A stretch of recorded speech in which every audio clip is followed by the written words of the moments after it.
So what makes the civil service a good place to work for women?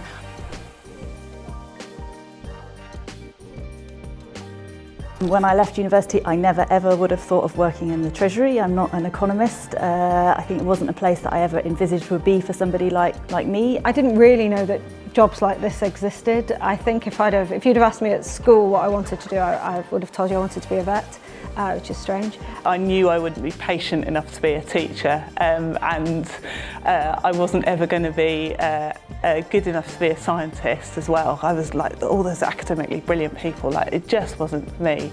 But I knew I really wanted to use my skills, my capability to, and it sounds a bit naff, but kind of give back to society as best I could. When I first came to the Treasury about 20 years ago, there were really very few senior women, and then over the sort of decade after that, had a lot of really brilliant senior women in the Treasury, people like Sharon White, Indra Morris, Claudia Arney. They really inspired me, both by being great at their jobs, but also really nice people to work for and very supportive and really, motivated to make the Treasury a better place to work. So I started my career at the Bank of England. I joined from university there and did their graduate recruitment scheme for a few years, and then I moved over to the civil service because I wanted to be a bit closer to policy making. I grew up in Hong Kong.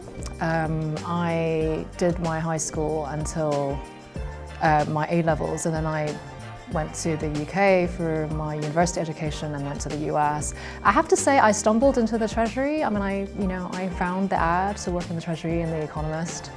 And before then I sort of dabbled a little bit on working on development. I worked in Ukraine and worked in Germany, worked in Brussels.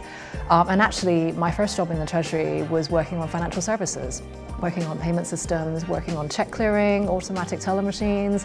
And I never thought I would be interested in financial services, but it just opened up a new world for me in terms of public policy. And actually throughout the financial crisis, that's when I started my journey on international and EU work more concretely, and I've never looked back since then. It's going to sound very cheesy, but I would advise my younger self to have the courage of her convictions and to trust your instincts. I probably spent too much time in my early life worrying about how I was doing, what other people thought of me. I would probably spend a bit more time just trying to enjoy the work and a bit less time being anxious about it. I think over time I've got more confident in following the things that I'm good at, following the things that I enjoy, and using that to sort of base my career decisions on, rather than filling gaps on CVs or sort of feeling like there's something I should be attaining by a certain age or a certain time. The thing that's really helped me over my career is go and seek out the people who you really want to learn from. And who role model the sort of behaviours, the sort of leadership, the style of professional integrity and working that you admire, and learn what you can. I used to spend a lot of time worrying about, how I should be planning out my next steps, but actually the older I get, the more I think you need to be open to experiences that sort of come to you, and if you find yourself wanting to structure life, sometimes the best opportunities sort of pass you by. So ruthless diary management. My wife and I have a weekly house meeting where we talk about what we're doing each day and who's doing what, and how do we make sure that all the things that need to be done at home, looking after the dogs, drop-offs, are all done by the right person in the right time. So lots of project management. I suppose the other thing is to be really honest and clear about when I'm going to have a really busy week and what that might feel like, and manage expectations accordingly.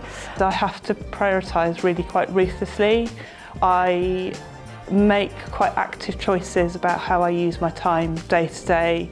What are the things that I personally can add value to? What are the things that I can help with?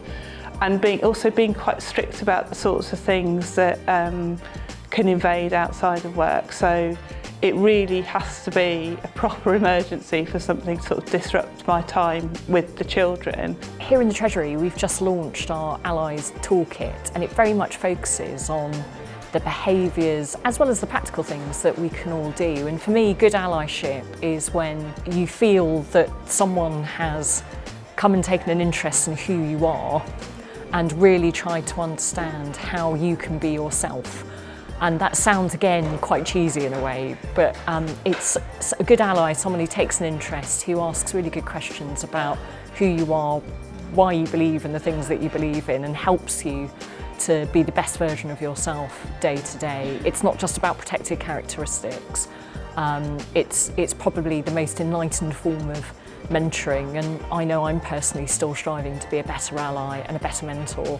But I think coming back to creating a safe space for people to be themselves is the most important thing an ally can do. I think the thing that I will be most proud of in my career was working on the furlough scheme.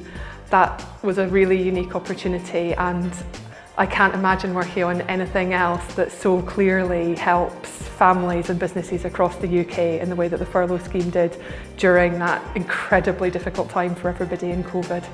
One of our biggest challenges, and still is one of our biggest challenges, is how do we sustainably fund the social care system?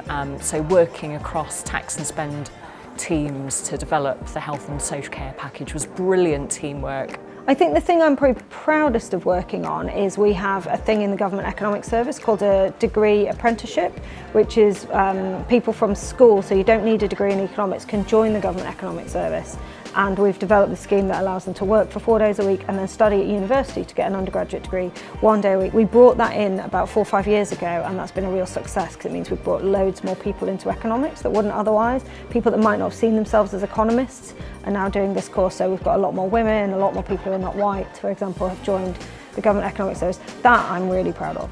So if you're at all interested in coming to work for the Treasury, I would really advise you to take a look at the opportunities here and feel confident in applying to this organisation, because we are much more diverse and inclusive and welcoming than you might think from the outside.